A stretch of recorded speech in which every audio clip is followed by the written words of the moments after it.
Hello, this is Professor James Strickler. This is a course in American government. This lesson is from Unit 5, the Executive Branch. It's Lesson 9, Winner Takes All. In this lesson, you'll learn about the electoral timeline, about why we even have a popular vote for president. You'll learn about the winner takes all system, and you'll learn about who the electors are. So in the previous lesson, we considered this question of how the President of the United States is chosen. And you learned that the President is chosen through the Electoral College, where the voters in a state choose members of their state government, the state legislatures. The state legislatures then have an opportunity to choose the electors. Hopefully the old wise men of the state was the original ideal. And then those electors choose the President of the United States. So let's now figure out the timeline in which these events happen. When does the Electoral College even vote to choose the President? The United States Constitution in Article 2 says that Congress will determine the time for choosing the electors and when they will give their votes for who should be president. So what has Congress decided? What is the calendar for these things to happen? Well, let's go back to our diagram of the Electoral College, and let's assign the dates to these things of when they should happen. Let's begin by working backwards with when does the President of the United States actually take office after having been elected? According to the Constitution, the President takes office on January 20th of each year. So when are the electoral votes counted that actually say that that person is officially going to be the President of the United States? Those votes are counted according to rules passed by Congress on January 6th, 2 weeks before the President assumes office. Well, next, when are those electors casting their votes then that are eventually counted on January 6th? Which, by the way, I didn't mention this a moment ago, but they are counted by a joint session of the United States Congress. So the President of the Senate is actually the one that stands up in front of this joint session of Congress and opens up the envelopes from the electors and counts the votes to determine who officially won to become President of the United States, although the whole country knows well before then. But the question now is, when do the electors actually cast those votes that then get counted in January? The electors cast their votes on the first Monday after the second Wednesday in December. Now that seems really sort of odd, and it changes the date for every election, but that's how it is designated by Congress. So the next question comes is, when are these electors chosen? If they're casting their actual votes for president in December, and then those votes are actually counted in January, and the president is seated in January, when are these electors chosen to then later cast their votes? Electors are chosen on the first Monday after the first Tuesday in November. Again, kind of an odd designation. But what this ends up being is somewhere between the 2nd and the 8th of November, every election. So this then gives us the timeline for a president being elected. In the first week in November, usually, state legislatures, through some mechanism that we'll talk about in just a moment, pick the electors. The electors then, in December, get an opportunity to cast their votes for president. Those votes are counted up in early January, and the president takes the office of president. I should say the president-elect then takes the office of president on January 20th.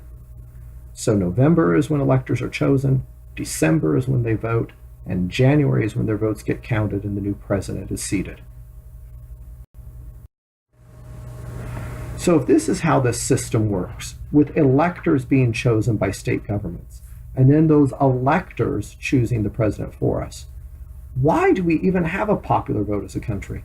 And why is that popular vote such a big deal? Why do millions of people go to the polls all thinking that they are helping choose the President of the United States? The reason is because they actually are helping to choose the President of the United States.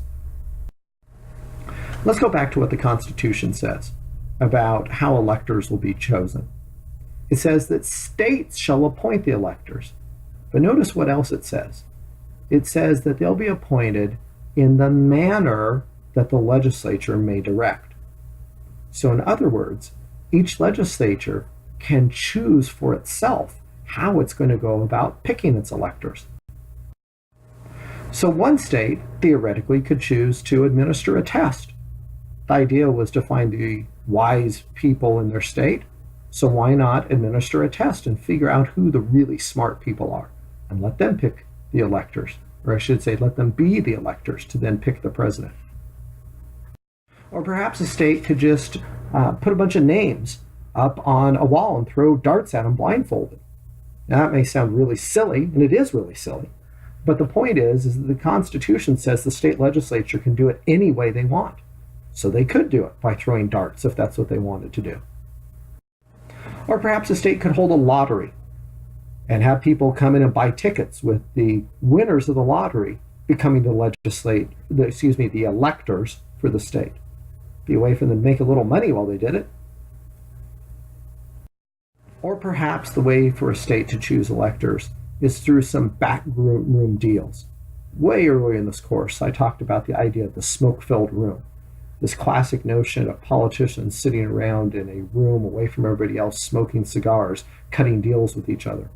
Well, maybe that's the way to choose electors. The members of the state legislature can simply work out their backroom deals and pick people. Well, while all these methods and others that we can imagine are available to state legislatures, as the way things have turned out in our country's history, eventually every state legislature decided to choose electors the same way. And that is by holding popular votes in their state. That's why we have elections on the first Monday after the first Tuesday in November. That's why common everyday people go to the polls and cast a vote for President of the United States. It's so that their state government can look at the results of those votes in their state, and then based on that, decide who they are going to choose to be the electors from that state. So those votes that people cast do matter, but those votes are not actually for President of the United States. Those votes are a suggestion to the state legislature of who they should pick as electors. If you look at an actual ballot, and here's a real ballot from the 2000 presidential election. This ballot is from Palm Beach County in Florida. If you look at the actual ballot, you'll see wording that makes it clear that the voters are not actually voting for President of the United States. Let me blow up the part of the ballot that says this. It says that the person, when you're casting this vote, you're casting a vote actually for electors for president and vice president. And it says, parentheses, a vote for a candidate will actually be a vote for electors, not for the president. Most Americans have no idea when they go to the polls that they're not voting for the person who they make the mark beside. In this case of this ballot, somebody going in might think that they are voting for George W. Bush for president, but it makes clear right on the ballot they're not actually voting for George W. Bush. They're voting for electors to help choose that person. Or they might have thought they were voting for Al Gore, the Democratic nominee at the time, but the ballot makes clear, no. When you punch that hole beside Al Gore, you're not really voting for him.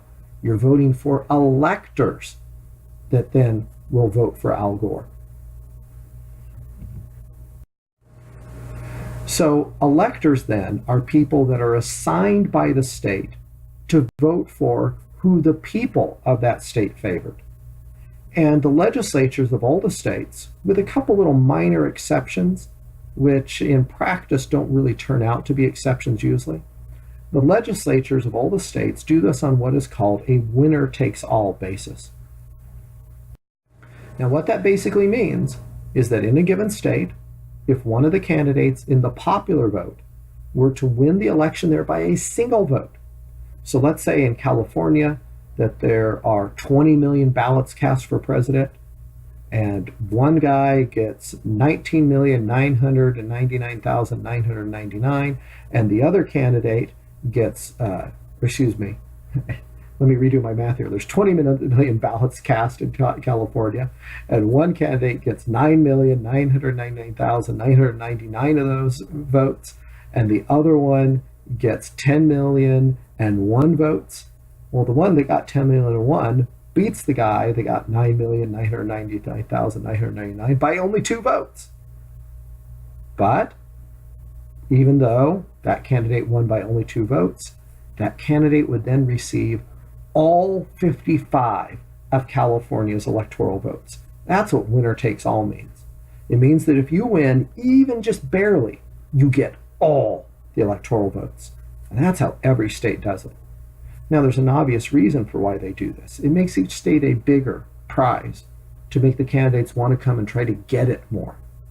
If California simply split their vote up proportionally, in a close election, one of the candidates would know, I'm going to get 28 of those votes or 27.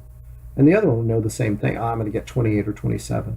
And it might not be worth them trying to fight it out over that one extra vote, particularly if some other state is doing winner takes all, where they say, you know what, rather than wasting time in California trying to get one extra electoral vote, I can spend my time in Florida and try to get all 29 of theirs because they do winner takes all. And because of that pressure, where winners takes all states appear to be bigger prizes, every state has gone to the winner takes all system. So with all the states doing the winner takes all system, and the electors being assigned by the state legislature according to the popular vote, how does a state know who to assign as these electors? If one candidate wins California and now they're going to have 555 electors supposedly voting for them, how does the state know who to pick so they'll actually go and vote for that person that the voters of California decided they wanted, supported by the Electoral College? The way they do this is that before the election, the political parties in the state submit what are called slates of electors. These are lists of people who they know will be loyal to the candidate of their party. So, for example, back to California, before the election ever even happens, the Democratic Party would submit to the state legislature a list of 55 Democrats who, they say, if the Democrat wins the state of California, these are the 55 people we want you to appoint as electors from California. The Republican Party does the same thing. So they're picking people who they know are going to be loyal to the candidate. Now, among those who would be loyal to the candidate, the ones that they actually ask to be the electors are people that they want to reward in some way for them working hard for the party. Sometimes they're elected officials, sometimes they're party officials. In one way or another, they're people that the party wants to give reward to so that one day they can tell their grandkids, hey, I was an elector who helped elect such and such president of the United States. So remember in all this, the way that it's working. On election day, the voters in the state go out and cast their ballots, thinking that they're voting for someone for president. But what they're actually doing is recommending to the state that electors be chosen to support that person for president. Then after the election results come in, the state legislature looks and says, wow, this candidate got a majority of the popular votes in our state. So we're going to assign all our electors to vote for him or her. How do they know who to assign? Because the parties have given them lists beforehand of who they should assign if one party or the other's candidate wins the popular vote in that state. So they assign the people off that list, and then the people off that list that were chosen to be electors get to cast their votes in the Electoral College along with electors from other states. And then those votes are counted in January, and the new president is seated in January. But while we vote in November, thinking we're voting for president then, we're really only choosing electors. And the electors cast their actual ballot for president when the president is actually elected in December. So the president is actually elected in December, or January, I suppose you could say, that's when the votes are actually counted, but the votes are cast in December. And the president is elected only by the Electoral College. The rest of it is us as common everyday voters just expressing our preference to our state government of who should appoint as electors. Let's review now what you learned in this lesson about the Electoral College and the winner-takes-all system. When are electors chosen by states? Is it in November, December, January, or February? The electors are chosen in November. Remember, that's why we hold a popular vote then, to choose the electors. Why is a popular vote then even held? I just gave it away, explaining the previous one. Is it to fool voters? Yeah, I'm sure a lot of voters, when they find out about this, feel fooled. Is it to choose legislators? Is it to recommend electors to the state legislature? Or is it to cast votes for candidates? Remember, they're not actually casting votes for candidates when they vote in the presidential election. Now, please don't misunderstand. When they're voting for the House or the Senate or whatever other office, they are voting for real people. They're the actual candidates. But when they vote for president, the voters are actually just recommending to the legislature who they should pick as electors. How are electoral votes then distributed? Are they distributed on a winner-takes-all basis by each state? Are they distributed proportionally? In other words, if you get 50% of the vote, you get 50% of the electors. Are they distributed by legislative district within the state? Or are they distributed in a national winner-takes-all, where the person who wins the vote over the whole country gets all the electors? The answer is they're distributed on a winner-takes-all basis, but it's state by state, rather than for the whole country at once. Who names these electors? Are they named by political parties, by voters, by the candidates, or by the President of the United States? The electors are named by the political parties. Each party within a state provides a list of electors, and then if their party's candidate wins, that's who the legislature picks as the electors from that state. That completes Lesson 9 about the winner-takes-all system. The next lesson from Unit 5 will be Lesson 10 about electoral strategies that people running for president use.